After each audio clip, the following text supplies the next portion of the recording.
The drive starts right now. Starts right now. Just living the dream. Here's a guy who gets paid to talk. 1, 2. Hold it back, you know what I mean? 1, 2, 3. Happy Thursday. This is The Drive on 252 Fox Sports Radio, 107.5 FM, WWNB 1490 AM, worldwide 252foxsports.com. Listen to us anywhere in the world via the TuneIn Radio app. Just go to your app store, your Google or Apple store, whatever, and download TuneIn Radio. Once you've done so, open that app up, find the search feature, type in WWNB. Just that easy. If you have an Alexa device, simply ask Alexa to play WWNB. It's another way. As long as you've got the internet, you can carry us anywhere in the world. Now, you can find 252 Fox Sports on YouTube, 252 Fox Sports on Facebook, 252 Fox Sports on X. You can also find The Drive with Mark Panichelli, and that's me. I'm Mark Panichelli, and I am grateful to have you here on this Thursday. We're going to obviously continue our conversation about Super Bowl 60, the Patriots and the Seahawks. Darnold, May's shoulder. Is it really injured? Will there be snacks for the Super Bowl? We're going to also talk maybe some college basketball and then some. And I'm sure we're just going to be old men complaining about stuff. Brian North from News Channel 12 and Fox Eastern North Carolina is going to join me. And you know where we're going to start. This miserable, icy, slush weather that we're living in. I think I got him on the phone right now. I want to welcome from News Channel 12 and Fox Eastern Carolina, Brian North. Brian, always great to talk to you. Good afternoon, sir. Hello, Marky. How are you doing, sir? Oh, man, just a human popsicle, man, walking around, trying to get through the slush now, right? We're more of a slushy Eastern North Carolina right now, but ice and just exactly what we talked about last week, and I to circle back to our conversation last week, because I brought up my skepticism. And what was really funny was, I was watching the reports, but Saturday I was like, yeah, look at all this snow. And when it finally came, it was incredible how quickly, its impact was. So just a phenomenal storm, one of which, again, we have once every 30, 40 years. So it was definitely everything that it was advertised and then some. I had posted, because my kids were jonesing, man. They wanted it bad Saturday. And we were in that dry socket. And so we went to go find some snow. So we went into New Bern. We found a playground with it's a little dusting that was on the slide. And so, they had some fun, but they were jonesing. So I posted that, telling people, hey, it's coming. And oh my gosh, the naysayers who were out and about. Oh, you guys blew the forecast again. Oh, when's it coming? There's nothing here. Oh, I just kept saying to them, wait, just wait. It's coming. And you're going to be complaining before long that it's too much. Oh, you guys don't know what you're talking about. So, yes, the naysayers had zero patience Saturday. Yeah. And weather karma became a real thing. Yeah, I think it was about an hour and a half I had rode somewhere with my two sons, and when they picked me up, it had just started to snow, so there's just little to nothing on the ground. It just started, but it was a nice flurry. But by the time we got back to my house, it was every bit where I was like, hey, let me know when you get home safe. It was that bad, and so again, I know it has thrown a monkey wrench into our local high school sports a little bit, and just slowed it down a little bit. We've had so much practice over the last few years. That's what I was talking with Fernandez about. Remote learning, all these things that they've kind of gone in place the last couple of years have made it easy for the school side to adapt. And I guess the NCSAA has kind of figured out how to maneuver around this stuff too. Nope, did I lose you, Brian? This is probably going to be an unpopular opinion. Okay. For a lot of people. Why is it that Dollar General and Walmart and Yoder's and Food Line and all these other places could have their parking lots scraped and ready to go and things thawing out and drying out, and they could be open by either Monday or Tuesday?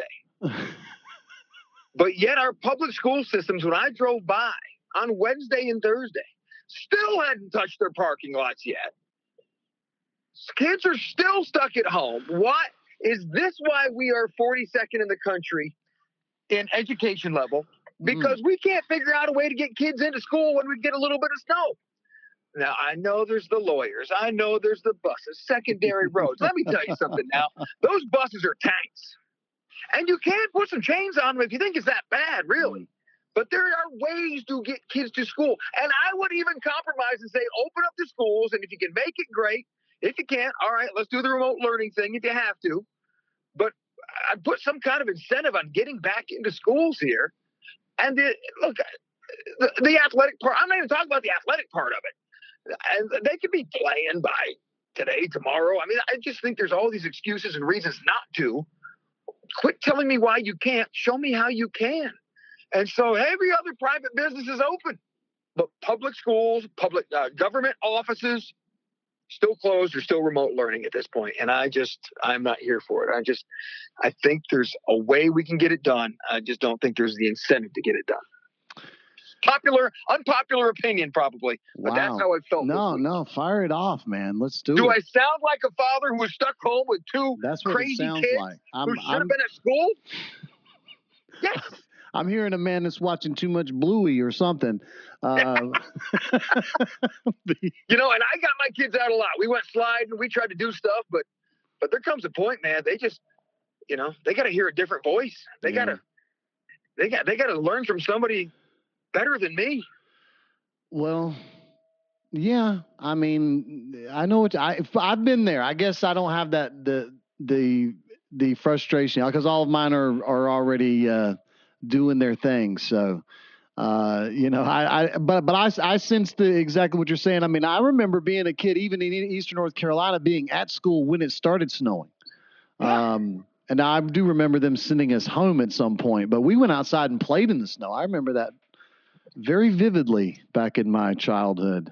At Vanceboro Farm Life Elementary. That's right. Where your kids need to be right now. I am not asking people to do what I did Sunday at 4 a.m. and drive through this whiteout conditions with, one barely visible set of tracks. And it really, and again, unpopular opinion, it wasn't really that bad driving in it, because it was a light, fluffy snow and it would get out of the way. So I never felt like I was, and it looked horrible. And yeah, if no one had created tracks, it would have been bad. But I don't know, man. I just don't know how we got so soft with some of this stuff. And I understand. Yeah, ice is bad. I understand that it's not all ideal. But it quit snowing Sunday at like 10 a.m. Yeah. That's what I'm saying, people. Get out there and do your stuff. Don't be it is amazing, though, that it would seem like the schools would be one of the first places they'd go and scrape the roads, though, I would think, right? All the federal, all the government properties, you got to get those people back to work, so. How is there not a plan? Where's the right. I mean, I know we don't get snow all the time, but we get it enough. You would think they have a plan. I didn't. You know what the plan? The only plan I saw was wait till it melts. That's the only plan I saw in action. Driving by several schools over the last couple of days. Wait till it melts. That's not a good plan with this weather we're having this week. It's not going fast enough. So, look, I'm just glad. A funny comment that I heard was, I hope that with all the stuff that was bought, with people preparing for the storm, that there's still plenty of food for the Super Bowl. I think we're good.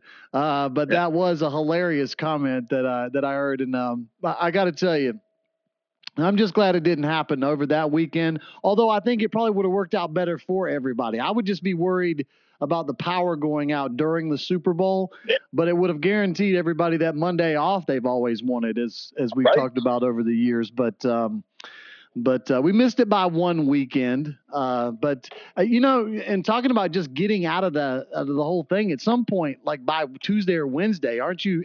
Isn't everybody antsy to just get out of the whole cabin fever thing? Like we got to get out of here and go do something. Like let's all go out and clear the ice ourselves. If we all get out there with our cars, Brian, can't we just clean the roads? Yes. The person who now wants to adhere to driving really slow when the road is nice and clean, but they're still going to do 15 miles an hour with a foot of snow on their top of their car because they're too lazy to clean it off. Yes, that person is out there driving around in my way Tuesday and Wednesday. You are right too. It was easy snow to clean up. I think I cleaned my entire deck area with a broom. So yeah. Nice stuff. No shovels. I mean, it was gone. So, all right, let's talk about this big game this week, which look, let's talk about our local guys, Drake May specifically, because the story with him has been about his shoulder and whether or not it's actually hurt. I think that's if you deep dive into it, I mean, there are literally people that chronicled him not moving his arm during media night, his right arm, like literally not moving it. Like he was very demonstrative with the left hand, not at all. I don't know how much people are overreacting, but I mean, it's just very interesting to see at this game specifically how we sort of get really hyper focused on certain things like that because we have that one game, right? So I feel like that's how Drake May becomes this center of focus about his shoulder and everybody watching every moment of his off the field until we get to Sunday. It's the over-analyzation of everything here now, right? So this is what we do. What else do people have to talk about? So until they're giving something to talk about, and Bill Belichick wasn't there to answer why he couldn't get in the Hall of Fame. I don't know if Robert Kraft was anywhere around on media day to opening night to answer all those things. So let's talk about the injuries are always an easy, low-hanging fruit subject to talk about. I say hit there and go, how did Drake May not even practice this week? He's like 22 and should be able to recover from just about anything in about 2 days now. So, but it's the one thing to talk about that gives people pause to try and promote it. And let's look for this on the game on Sunday. So I get it, but I didn't have much appetite for it. I wasn't expecting Drake May to come out and say, yeah, man, I don't know if I'm going to play this. My arm's hanging. So nowhere did I expect him to say that. So I didn't really feel the narrative was like that. Now, Sunday, if I'm watching the game and I notice not playing well, then it becomes a thing. But it's not like we were going to glean anything from watching the opening night. The only thing I gleaned from opening night is that he and Sam Darnold put their shoes on opposite feet. The first shoe they put on is on the opposite foot. One puts it on the left, one puts it on the right. That's all I learned from opening night. The ridiculous questions that get asked. Yeah, it was I would say a quiet media night. Usually it's something, I mean, and it's crazy, but if the craziest thing is this a must-win game? It's usually way over the top. I thought, wow, we're going to be in Santa Clara, San Francisco area. We could just see some, who knows, but I would say it was relatively quiet for that. But at some point, this week I'm not saying it's lost its magic, but what can you do that hasn't already been done on that night anyway, right? We've seen just over the years, and you're right, it's usually just stupid questions from people who it seemed like they never got credentialed for an NFL game or they don't cover football on a regular basis or whatever it is. But I did think it was relatively quiet as far as media opening night is concerned. The internet changed everything, right? It used to only be the networks. And then, who was it? David Letterman or somebody started sending a correspondent to ask all these questions, and everybody started getting ideas. And then the internet came around where all of a sudden social media, everyone started having platforms, YouTube, trying to make their own. So everybody put all their own stuff on their own platforms. But yeah, there's only so much you can ask, and the players are ready for it now. And then there comes a point where it's just It's not even funny on some of the stuff. So, but everybody kind of controls their own media at this point and how they do that. So I didn't see it on any of the networks, but that's because the networks aren't doing it. It's all these internet folk who are trying to make a couple dollars as content creators. So yeah, I didn't really see much that caught my eye when I was scrolling, but yeah, a lot of times I just scroll right by a lot of that stuff too. Yeah. Again, that between that and the very diminished Pro Bowl games, and because again, I have that whole Sunday to just, and I don't soak up the whole day, but I mean, it's Super Bowl it's like a 4-hour game. And it's, as I said, I usually wait till Sunday and absorb all of it that way anyways. But I'm going to wait to get your pick for the game until the end of our conversation. So we'll have some suspense build up. So now I'm going to go back down to college sports and go hyper local because of this story that's popped up. But one of the things I'm going to add into this is I keep reading stories too about these big time programs in college sports. Rutgers. I recently read one about Florida State about the amount of debt that the schools are starting to incur with their increased sports budgets. So again, whether this is an epidemic thing that we'll see from a lot of institutions, or is this specific institutions in general, we've seen athletic departments spend a lot of money and go into a lot of debt and have to get bailed out, et cetera, et cetera. But chasing these national or the college football playoffs is become big business. So that leads me to this story that's emerged about this guy that I don't know. He's a local guy. You were talking about the web presence and the internet. And of course, Mr. Beast is Eastern North Carolina's version of that. And so this story has emerged that he's at least there's this rumored $100 million investment into East Carolina football. And again, I don't know what of that is true or not true. I saw it reported in a couple of different places, but I mean, it definitely takes money. But you and I have talked. I mean, Indiana did get money. You're going to need money, but I think obviously how you spend that money is going to determine really your success there. But your thoughts on the idea that internet sensation Mr. Beast is apparently going to, or at least rumored to be thinking about investing into East Carolina football. What do you think that would do or could do for East Carolina's status? Let me say this first, that this came right on the heels of social media chatter that Mr. Beast was leaving North Carolina because of some proposed YouTube taxes or media creator content taxes that North Carolina was going to impose on those who were doing really well on the social media platform. So I don't know which to believe. Is he going to leave, but then yet invest in ECU? Or was one a hoax, the other not? Basically, I don't believe either. I know through my contacts over at ECU, Mr. Beast, Jimmy Donaldson's his name. He is Greenville native, went to, I think, Greenville Christian Academy. Maybe, I don't know if he went to J.H. Rose for a little bit or not, but I know he went to a private school in Greenville, found the algorithm on YouTube, how to break it. He's the most watched YouTuber ever. And he apparently has a lot of money, and it gives a lot of away. I don't know. So a lot of times these guys just like to throw things out there just to create more social media buzz. So I don't know the truth, but talking to my people at ECU, I wouldn't say that Jimmy has a great reputation of throwing around a lot of cash over at ECU. He's used their facilities a lot through the years, and there's some people there who say he's been a little miserly with a dollar or two when it came to ECU. So I have a harder time believing he's ready to flex and do this big ECU football buy-in.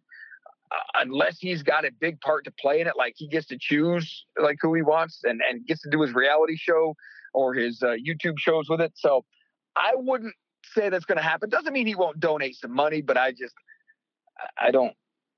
And even if you have a lot of money, there's no guarantee you buy a national championship. You can go look at Texas A&M as someone who spends a ton of money and it hasn't worked out for them so far. So there is no guarantee with it, but it is kind of funny that they they would float that out there and talk about it. So I thought Indiana, even though Indiana needed NIL money, I don't think I'd have to see where they ranked in NIL money paid to their players this year. I'm not sure it was top 20, but I would have to go back and find that out to see. So that basically saying that just because you have money doesn't guarantee success. And so I would be surprised if this comes to fruition. I think it's just people floating stuff out there to keep their name in algorithms and cycles. Yeah, I kind of lean on that theory as well. I thought it was a much ado about nothing, to be honest with you, other than you're right. There's can't beat the good buzz, right? Sounds good, right? Makes everybody feel good and get a few retweets on that. But I don't. Yeah, I don't buy into that. And then, the other part of that is exactly what you're saying. I mean, in pro sports, we see that all the time. You're not just going to throw money at the problem and fix it. As I said earlier, it's how you spend that money, wisely is really how it gets determined. And so, like I said, even if it does, even if I'm completely wrong about this and there is mega Mr. Beast money coming, then I think, I still think you got to make sure you make the right decisions. So there'd have to be something in it for Jimmy. All right. There'd have to be more than just putting his name onto a check. I think he would want to have something more out of it than that. But look, we saw Mark Cuban put a lot of money behind Indiana this year. We see different people. It's becoming that rich guy flex is what it's becoming. I can help buy a national championship, but I think that'll fade pretty quick. I don't know how long. You just don't. In my mind, I don't know what kind of return of investment you're getting. Right. Throwing a lot of money there. Where are you getting it back in the investment? Yeah, that's what I don't know. And a lot of the stuff I read, I can't remember exactly who coined this, but I love this phrase for it, that college football has these pseudo owners right now, that it's like people, you don't own the university, you don't own the brand. It's not like buying. It's like Mark Cuban doesn't own the Indiana Hoosiers, but he's sort of involved in the process of the football program. As I said, what's interesting, you were talking about what does Jimmy get in return for this? I wonder if he hates people calling him that. Like, no, it's Mr. Beast, dang on it. And I don't know. I've never met him. So, one of the things that I know is going to really just eat up college football traditionalists next year is when all these patches pop up on the jerseys, because you're going to be allowed to put 5 advertiser patches on your college uniform next year. And I'm just interested to see, how especially traditionalist reactions are going to be about that. Because as I said, in using this in reference, you could have the Mr. Beast logo properly placed on all the ECU jerseys. So I would, that's one incentive, right? Has Major League Baseball, I mean, they started putting logos on their uniforms, right? NBA has done it. NBA, yep. Obviously NASCAR's done it for many years and to an overkill, but the more subtle Major League Baseball and NBA putting out, has it caused any problems? Has it caused an uproar? I mean, I'm talking once they started doing it after the initial, I must react angrily to everything fan. Once they started doing it, is it a big distraction? Does it actually work? I don't know. I don't have a problem with it. I mean, all the college teams now have 7 different alternate uniforms. Like, they don't even wear the same uniform twice during the season anymore. So different looks, logos. That doesn't. It's not the hill I'm going to die on. No, that you shouldn't do it. I mean, as long as it's not so ostentatious and so crazy. But even if it was, what always is going to matter is the entertainment value of what you see during the game. That's it. Yeah. In all seriousness, by the way, I love that you brought up, when you bring up, I love old sayings. And one day I'm just going to do a whole show of old sayings, like the hill that you're going to die on, which to me is probably my kids. Like, that's the only hill I'm willing to die on. Because otherwise I'm not even looking for that hill, Brian. I'm trying to avoid that hill at all costs. I'm not trying to necessarily die, especially when it comes to college athletics. It's got to stop there for sure. It's for entertainment. But here's my one complaint. I say that, and here's my only one complaint, Brian. as a Phillies fan, I loved that the Phillies had the jersey number on their sleeve. So if you were number 20, like Mike Schmidt, you had the number 20 on your shoulder. Well, when the patches came, they replaced the jersey number with the sponsor patch, which to me was like, what are you doing? Like, I actually like that. Now and again, is that the hill I'm going to die on? Absolutely not. So I can't even remember. I think it's OBX Medical or something like that. And that's the thing. None of them have been so convinced where I remember them. I just go, oh, what is that? Oh, it's an advertisement. All right, moving on. I don't even want to look them up, but that's just, again, I'm a different cat now. I'm not the everyday consumer who is looking up, Googling everything that they see. No, I'm not. This is quietly too, because it feels like they always did this the week after the Super Bowl. The North Carolina Duke game, like it's happening on the Saturday before. Yeah. I do think the NFL season is extended. Remember the Super Bowl? You're right. Like the second or third Sunday in January. Yeah, I mean you're right. I mean it tends to get a little bit longer. If they add 18 games to this. Yeah, that's the other thing. Yeah. So, which is a whole. It was always the first game was always like Wednesday, mm-hmm. And then the second time they played, it was always that Saturday right before ACC tournament week. And so, but now with the new schedule, the expansion, so yeah, it's not even the reliable dates anymore. It is a different time, Brian. I mean, back in my day, Brian, they'd preempt everything on News Channel 12 and show Raycom ACC basketball on that Wednesday night. And I think you probably had to stay up or set your VCRs for the network stuff that came on after, the late stuff. But, I mean, I'm watching the race like yesterday on Fox Eastern Carolina at 9 o'clock. They're like, listen, we've got to put on the Masked Singer now. So goodbye, NASCAR. Over to Fox Sports 2. We're not even putting you on Fox Sports 1. We're going to put you on Fox Sports 2, NASCAR. Wow. So they get the old preemptive shove at 9 p.m. for the Masked Singer. And I thought, this is a different world because it's, used to be we're hanging in there. And if you want to watch the Masked Singer, you're just going to have to wait till the checkered flag. But nope, not, these network shows now. Like I said, though, it's as I said, it's a different time. I miss the days when the Raycom Duke Carolina game on Wednesday would take precedence over Dynasty and whatever the heck they had on News Channel 12 back then. I remember all the fights we used to have. But this tells you a couple things. One, it tells you about NASCAR's ratings right now. Yes. It also tells you about the Masked Singer ratings, and that's what people want to enjoy. Trying to figure out who is dressed up and singing. The whole premise is trying to figure out who that is that's dressed up. I didn't know what the show was about for a long time, and because they're not trying to reach me.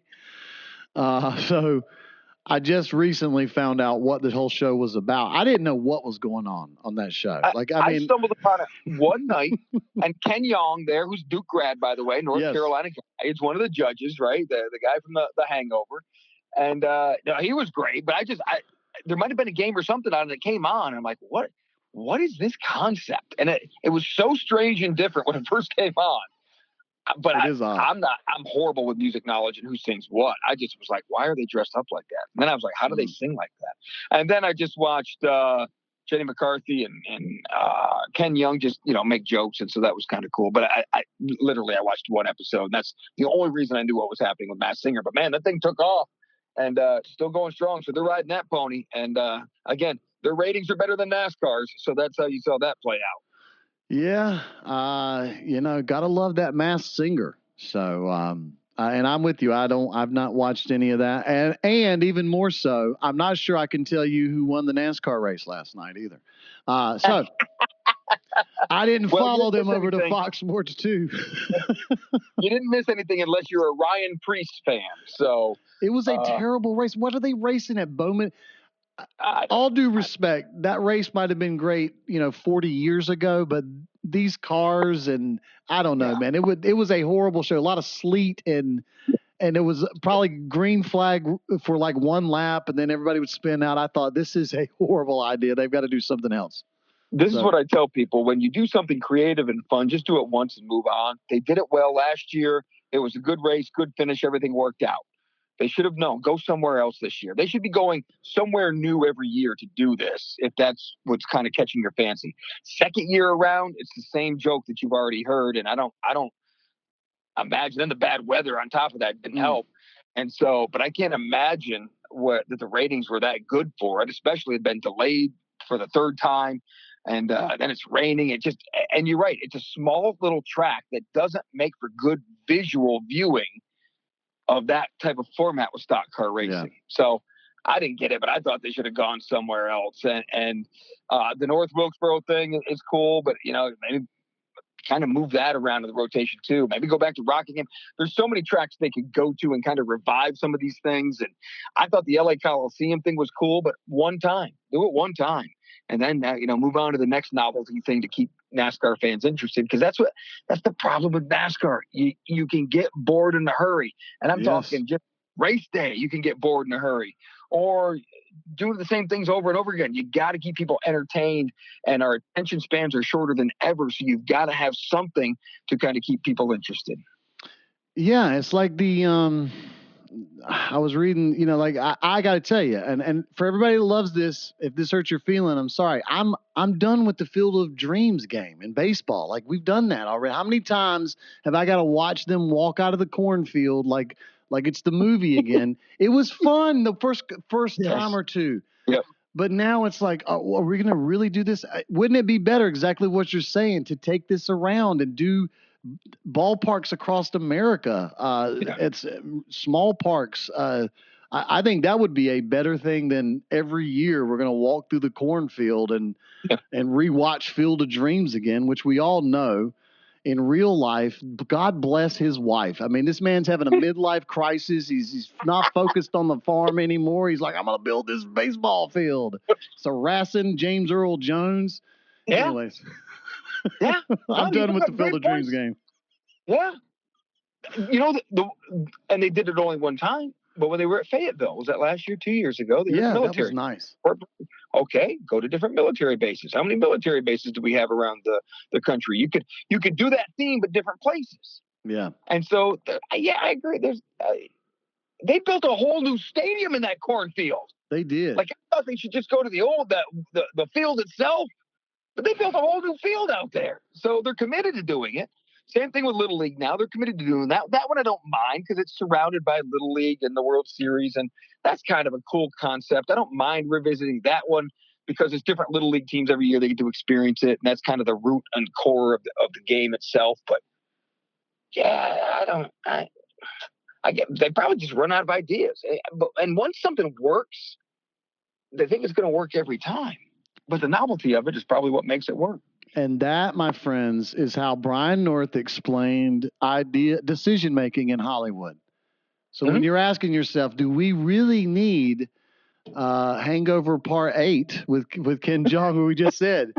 The answer is no, but it worked that one time. And if we can just get a little bit of that money again, we'll just make another one. So anyways, there we go. Now we went full old man, and I don't know, we've not complained about anything yet. So if we've missed anything, the weather makes you do it, man. It makes you grumpy. That's exactly it. So, but getting back to the Duke Carolina game and college, because this is that time of year where I kind of make that transition. We're not going to be talking football as much. We'll talk a little as things happen, but I am excited that I feel like that this is kind of a potential fun year where Carolina's good, Duke is good, and dare I say, I think North Carolina State is better than they were last year, and right now I think they're on a 5-game winning streak and playing good basketball. So anytime we've got that and we're heading into February, I think that's a good thing because, as I said, that's the thing that people I think really love around here, and the Charlotte Hornets. What's going on over there, Brian? So as we go from football to basketball in the sports world, I'm a little excited that we actually have some good teams right now. I mean, ECU and Wake Forest, notwithstanding at the moment, struggling with some things, but still, four out of six ain't bad. And you're bearing the lead of what could be the best game is the Duke women and Louisville women tonight, both 11-0 in ACC. They meet tonight for first place. So that could be a good one as well. No, look, NC State, Will Wade has done such an amazing job there and seems to be getting the most out of the talent that he has. They're not a great rebounding team. That when they shoot it well, they're really good. But if they don't turn it over, they're competitive and they play really hard. North Carolina is North Carolina. They're scoring like 85 points a game their last 3 or 4 out. So offensively, they're tough to stop, but they have their struggles defensively. Duke looks good now. I mean, Duke, I'm real curious. North Carolina undefeated at the Dean Dome. Now Duke goes in there Saturday. So that is piquing my interest to see how close these teams are, or if Duke is head and shoulders above everybody else. Only school without a loss in the ACC. Clemson right behind them, by the way, and UVA playing pretty well. But NC State right in the mix. Their best start in the ACC in 20 years, Mark. And so that's been fun. And again, we're talking in this transfer portal age when we don't know who any of the players are, and we have to get used to them, and they don't return for another year, and Caleb Wilson will probably be a one and done. It's still entertaining when it's good basketball, and that's what we're seeing right now is some pretty good hoops. I like the way Carolina passes the ball offensively. NC State, Quadir Copeland has become a really good point guard to watch, transfer from Syracuse. So you're seeing some of these guys, again, we're getting to know them, microwaving it faster, but when they play really well, it becomes a pretty good entertainment to watch. Yeah, and I mean, with Boozer, it feels like I'm just watching his dad, but like a better version. Like if Boozer actually got after he went through the NBA for a couple of years and he got to go back, which is interestingly one of the places we're going to talk about here right now is because this was on my notes. The fact that we've got so many players suing the NCAA for an extra year of eligibility, and we've got one guy who's apparently played in the NBA and is now trying to go back to college. Mm-hmm. And that is some bizarre stuff right there. I got to tell you that. And look, we know why, because the money's good, right? You want to get a little bit more of that money, one more year of that of that NIL money. But as I said, it's very interesting how we went from, man, I got to get to the pros as fast as I can, or I got to graduate and go ahead and get out in the real world. But boy, you start adding the pay component to the college thing, and we literally have a guy now who has played in the NBA and is trying to get back into college. Yeah. So it's crazy. It's crazy. The lines have become so blurred. What was the NCAA thinking about now? Making a red shirt for like football, you could play 9 games. I'm like, 9 games you could still red shirt. This is some of the most bizarre things we've ever seen right now. Yes, guys who have exhausted their eligibility, played all 5 years, and still want a 6 year of eligibility because of something. They only played 4 games 1 year. It's insane what's happening right now. Remember amateur status, and man, if you even went to a pro game, you lost your amateur status back in the day, and it ruined your amateur life. And now there's no line anymore. It's just crazy. I mean, it wasn't even that long ago, like 10 years ago. I remember this story. I want to say this kid played for UCF or somebody like that. He was a kicker, and he had a YouTube channel. And the NCAA said, you either got to quit because you're getting paid for the YouTube channel. You've either got to quit doing that, or you have to give up, or you can play football. And so he ended up keeping the YouTube thing. But now that would be just part of your gig. You could literally do that. It's just so interesting. And then I go back to remembering a time when they're like, what, free sneakers? Oh, no. You can't play in the postseason for like 3 years now because somebody gave you some shoes. So bizarre how this has changed. It was South Florida's kicker, I think, wasn't it? It was USF. That's it. Yeah, he was doing YouTube stuff, and he had to make a choice. He's like, I'll make money, man. So, I was just watching, I don't watch much ESPN anymore, but I did catch a 30 for 30 on Maurice Claret and Ohio State and taking money. And then it turned into the autographs that got Jim Tressel fired. and not autographs, the tattoos, right? Yeah. And now, how much it has changed, and like some of these guys should actually go back and sue for. Reggie Bush should be suing everybody. Oh, Reggie Bush. Yeah, they give him back Reggie the Bush, Heisman. Yeah, right. He should be suing everybody right now for what was taken away from him and all that. So it's so crazy how we've come full circle. And I remember saying at the time, it's going to change, but it's going to be, I don't know if I'll still be alive to see it. Well, not only am I alive to see it, I haven't had full dementia yet, so I can actually remember it. So it's so crazy how quickly it's changed, but it all has to do with money. Yes. And the people in the decision-making process figuring out they could make even more money if they paid players and kept them around longer and the product was even better. Yeah, I still, every time I think about the Reggie Bush story, I think, man, if that had been me, I would have just pleaded I don't know what happened to that trophy. I think someone stole it. I don't have it anymore. Good luck. Yeah, they would have never gotten that thing from me. Anyways, let's talk about this NFL weekend, this Super Bowl. Before we have 18 game seasons and everybody plays international games, and everybody's acting like that's going to be 5 or 10 years from now. It was not going to shock me if the NFL finds a way to line the pockets of the players union and figure out how to make this happen as soon as possible. But until then, which means we'll eventually have a Super Bowl in London, because that's what I was reading about, that's one of the big goals is to get the Super Bowl over there. 11 million people stay up and watch that thing in the UK. So it's become this worldwide thing. And one of my stories all week is it's just still, I know everybody's like, yay, Super Bowl. I'm still a little shocked of the two teams and the lack of star power that we have in it. I like it because, again, the NFL has wanted this parity, and they've gotten it. I mean, because there's no one on earth that could have predicted this would have been the Super Bowl matchup in September. That's what I've been saying all week. And yet here we are. And it's, and it's, as I said, it's exactly what the NFL wanted, was the idea that in any given year, you just don't know. And I think we're there right now. Well, Seattle and New England had two of the best records in the NFL, did they not? I mean, they did. New England was a 2 seed and Seattle was the 1 seed. So record-wise, it kind of it matches up. But you're right; it's not the major market teams. Boston's not a bad market, right? No, it's just not bad. It's just that they were, because I went back and looked. They were the Seahawks were 60-1 odds.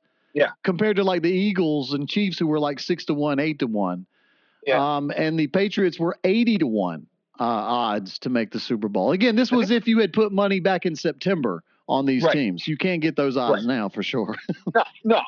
But that's the NFL has always prided itself in that and being able to with salary cap. That was why salary cap was designed. Remember back when we were growing up, when the Cowboys had their run and the 49ers had their run, and even before that, the Steelers. And it was, you could create dynasties because there was no salary cap. And once you drafted guys, they were your property for as long as you wanted them. And it took a while for free agency to come along in all sports. So this has been a development, but now that they have set things up to have that parity, and parity is good for when you have more teams and more,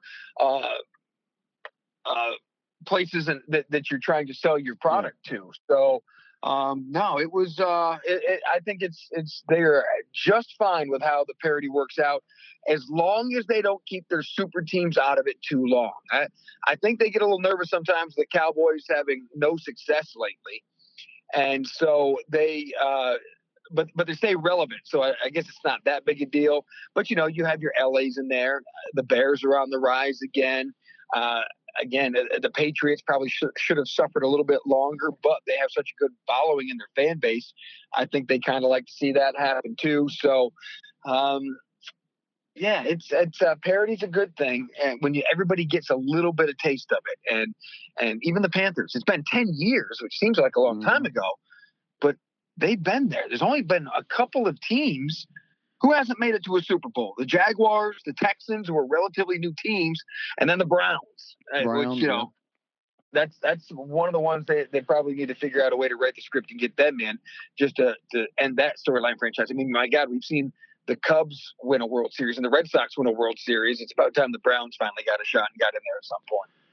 Yes. At some point that would, and it'll be interesting to see the Browns become the lovable team that everybody's rooting for. Because it's been a long time since they've even been consistently relevant. So that would be the 80s. So good gracious. Yeah. But you're right. And so this week, I've been sharing with folks this stat is that Seattle is has been as much as a 5.5 or 6 point favorite. The last time I checked, it was 4.5. That's a relatively high spread for Super Bowl. And that historically lines that high or higher, that the team that's the favorite is 1-10 against the spread. So that's your information. Take it for what you want. And then here's the even more interesting. If you go just outright, meaning straight up who won, the favorite is 5-6 in those Super Bowls. So the underdog has won more games in this situation. The one thing that concerns me, I think it'll be a close game, and I think it's a pick 'em, to be honest with you. I could see either one of these teams coming out ahead. I think the thing that concerns me the most is not Drake May's shoulder, but Drake May's offensive line, who's given up 15 sacks in the last 3 games, and they haven't played the Seattle defense. So that's the thing that I'm most and I said this to Fernandez yesterday, who's a Chiefs fan. I think he may have taken it the wrong way, like I was a Philly fan shoving it to his Chief fandom. But I've said, when I've seen Super Bowls where a defensive line disrupts the quarterback that badly, it's usually a very long night for that team. And so I could also see where this could be that way for Drake May. This could be a long night. So it's either going to be a close game or Seattle will make it a miserable night for Drake May. So my one concern about that is a guy named Sam Darnold. And I think that the reason they're 4.5 points favorites is because of the defense, and Sam Darnold's played so well. Mm-hmm. But Sam Darnold has had to build to this point. If you remember, last year he had a really good regular season and then crapped the bed in the playoffs. Well, this year he just gets tight and gets in his own head. And so this year he takes a step further, gets to the Super Bowl. Now, how does he handle the big stage? I worry a little bit about what's between his ears and how his confidence handles it. So that's the one caveat I have with Seattle being too much of a favorite. That's right. I don't trust because he believes in the supernatural. If you remember, he saw those ghosts. I love Sam Darnold, and I think he's a guy's guy, and all his teammates love him. And I still remember he went 2-0 with the Panthers now until Christian McCaffrey got hurt, and then things started to fall apart, and offensive line started letting him down, and you could just see him getting in his own head and the pressure getting to him. And he's really had to work on that. But this is the biggest stage of them all. So how does he handle that? So if he's giving the ball to the other team, Patriots have a chance. Patriots have that savvy. There's something about them with Drake May and Mike Vrabel leading the way.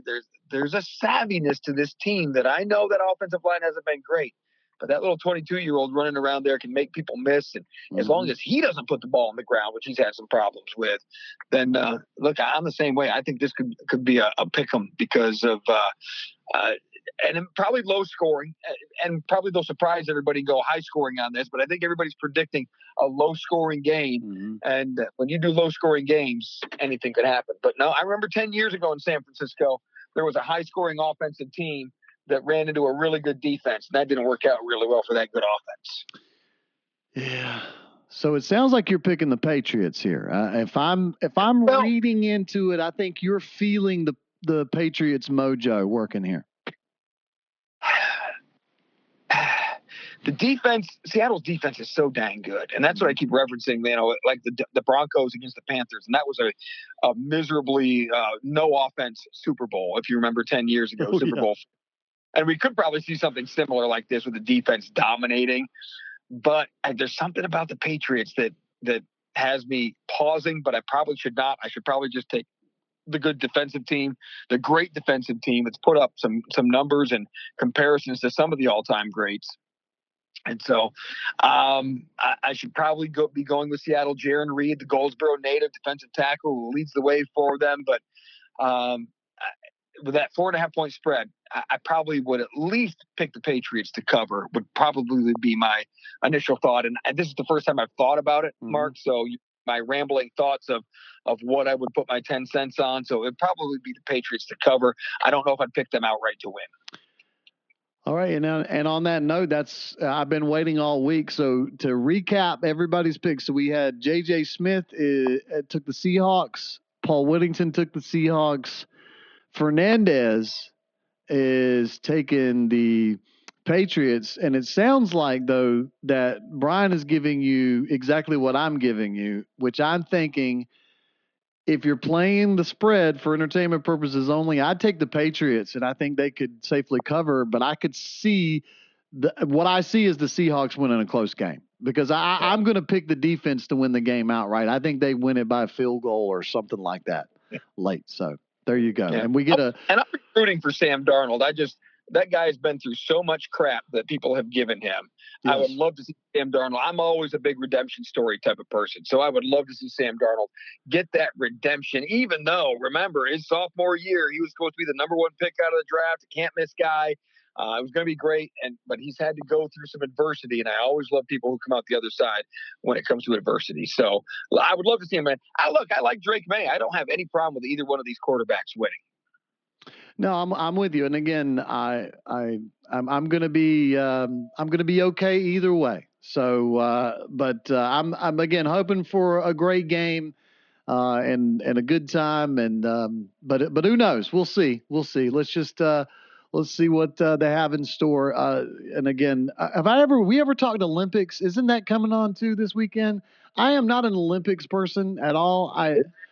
I'm somewhat interested in this Lindsey Vonn ACL thing only because it's going to be her last run and because I found out that downhill skiing, really all I got to watch is somebody go down a hill for 2 minutes. So that's really low investment.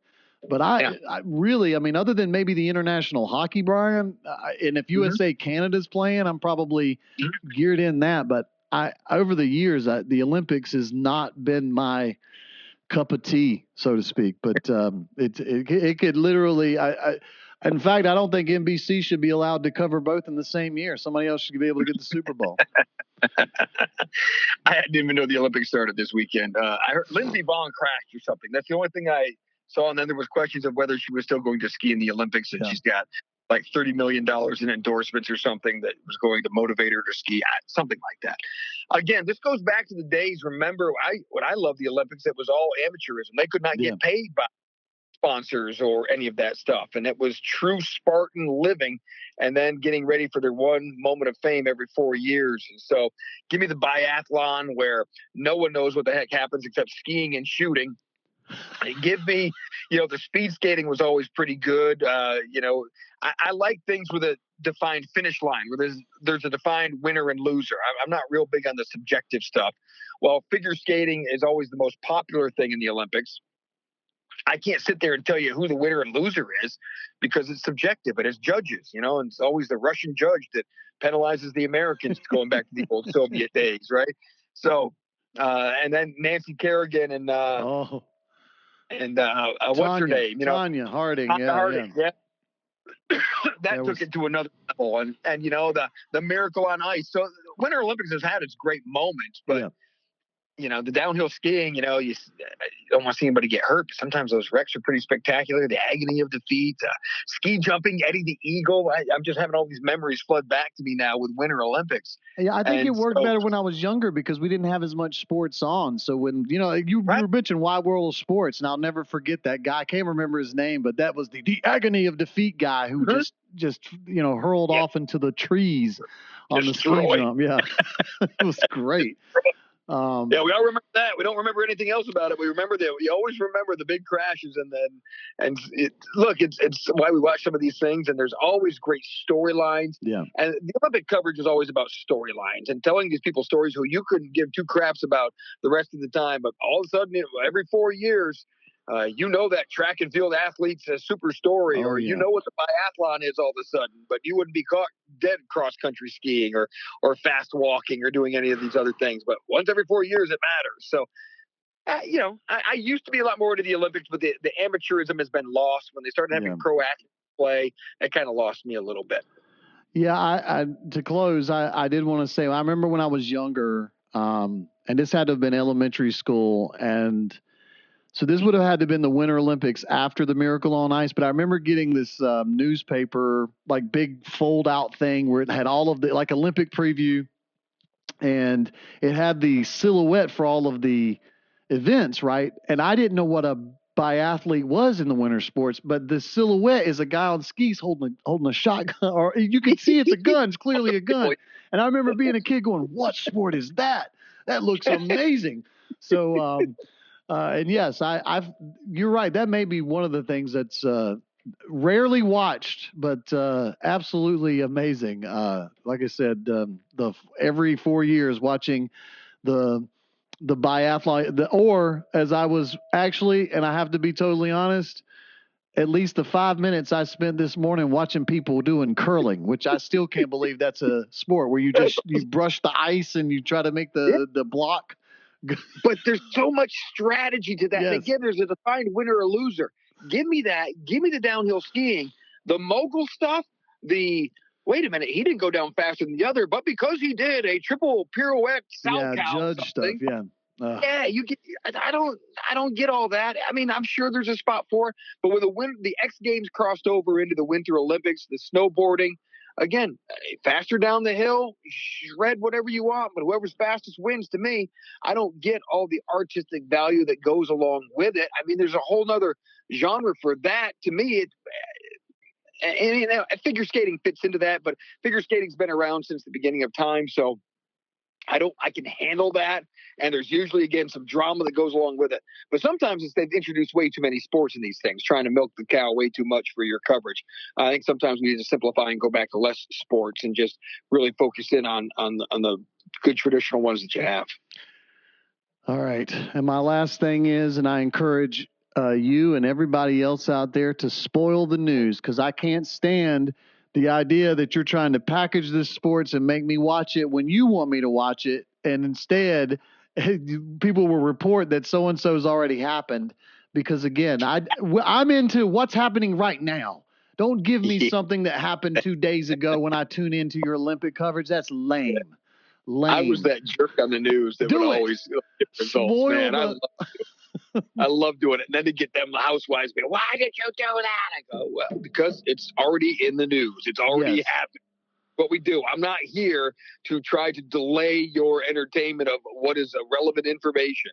So I always loved doing that with our news coverage when Olympics would always try to do that tape delayed crap. Yeah, I don't like it. And look, I feel the same way if it was a Super Bowl. If they made us wait 3 days to watch the Super Bowl and the network made us watch, I'd be there. And I did the show for 3 days. I'd be saying, yep, and the Patriots won the Super Bowl, just so everybody knows before we go into this thing tonight. Mm-hmm. I mean, I'd still watch it. Yeah, I'd watch it. Yeah, but I'm not going to sit there, hey, don't tell me, man. No, that's not how it works. It happened. It already happened. It's out there. All right. There we went. We went full. We complained about something at the end. We returned to our old man selves. Brian, it's great to talk to you. Thank you so much, as always, for your time, and we'll talk to you soon. All right, Marky. Stay warm. Let's thank you. Let me thank you one more time for joining me today. I really do appreciate it. Whatever portion of the show, if it was the whole thing, absolutely. You're awesome. We do it every day here on 252 Fox Sports. So thank you very much for tuning in on 107.5, or if you're tuning in on YouTube, or if you're watching on Facebook, or if you're listening to us on TuneIn or on your Alexa device, however it is. Thank you so very much. Do appreciate it. Hey, tonight, Hornets back in action, trying to keep that winning streak alive. Let's make it 8. Let's do it. We'll see you tomorrow on The Drive. Bye-bye now. The Drive with Mark Panichelli is an exclusive original presentation of the 252 Network.